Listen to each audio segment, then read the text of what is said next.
Morning, everyone, and happy Wednesday. So, if you follow me over on Instagram or on my Facebook already, you'll know that I am planning to do a series of posts, little videos on how to manage anxiety. The reason I've chosen this subject at the moment is because I've noticed a real uptick in the number of 20 somethings that are coming to me for anxiety over the lockdown period. So, I thought it'd be a really useful topic to have a look at. I do have lockdown hair. You'll notice the length, and you'll notice that I've had a little go at trying to layer it myself. But as my brother told me, it's more of a step than a layer. So I hope you enjoy looking at that during this video and just having a giggle at the lockdown stuff.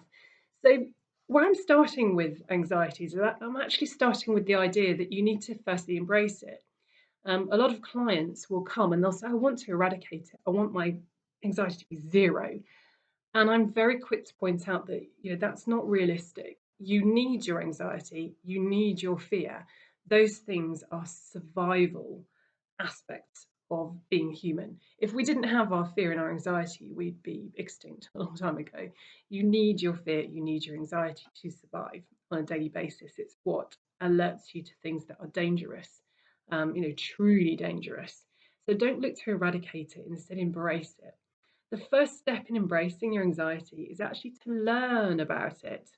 So, if you saw my post earlier in the week, you'll know that my first tip was educate yourself, which probably sounded slightly annoying because it's like, I'm coming for help with anxiety, you're telling me to educate myself. Why? Well, I'm going to explain why. Because if you educate yourself on what your body is doing when you feel anxious or when you're having a panic attack, then it will give you understanding of what's going on and it will normalize that.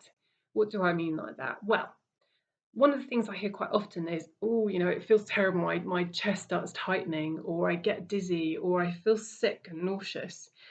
And what people do is they focus on those sensations and they come to dread the sensation. And the dread of the sensation is what then um, triggers future panic attacks rather than an actual real danger. It's just the thought of having a panic attack becomes the trigger.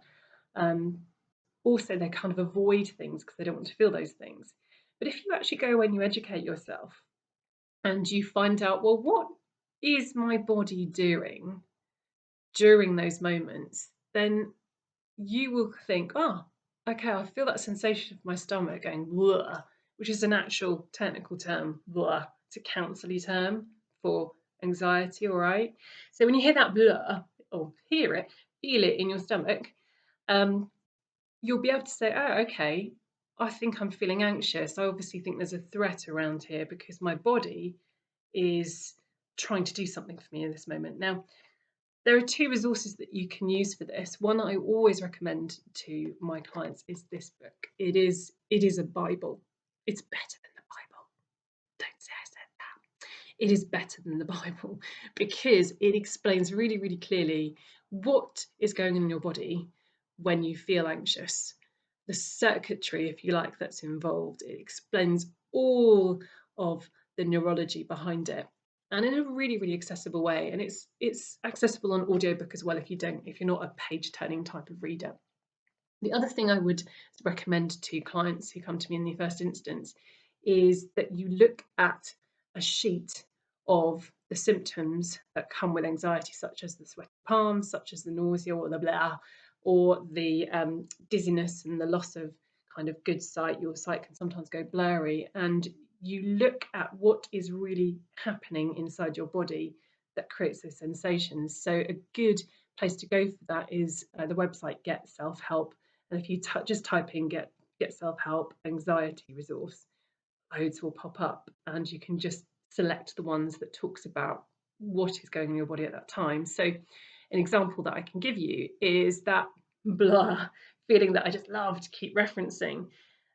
What's happening at that point is your brain, your nervous system, your sympathetic nervous system, in fact, is reducing the blood that's going to your digestive system and to your stomach, and it's sending that blood instead to your limbs.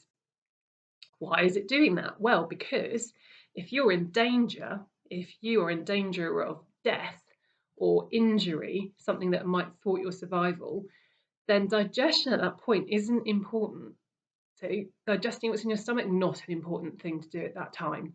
So it either wants you to get that out so it can do something more effective, or it just wants your strength to go elsewhere. So it's actually that feeling of butterflies as your blood moving away from that area to your limbs. So when you think of it this way, it's not your body getting weaker. When you're anxious, when you're in that panic mode, your body's not getting weaker, it's getting stronger.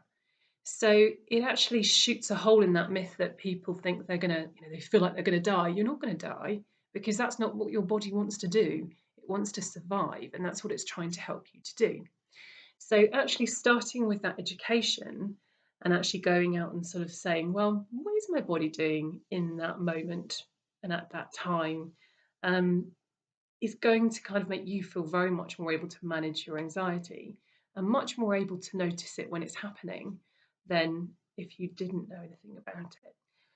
So, if you have been experiencing anxiety over the lockdown, or you've noticed it rising, or you have felt it for the very first time, excuse me, then start with educating yourself. So start with going and either getting a copy of the book that I've mentioned, or going on to Get Self-Help and having a look at what your body's up to in that moment. How is it trying to help you rather than thwart you? Okay, so good luck working with your anxiety rather than working against it this week. Cheerio.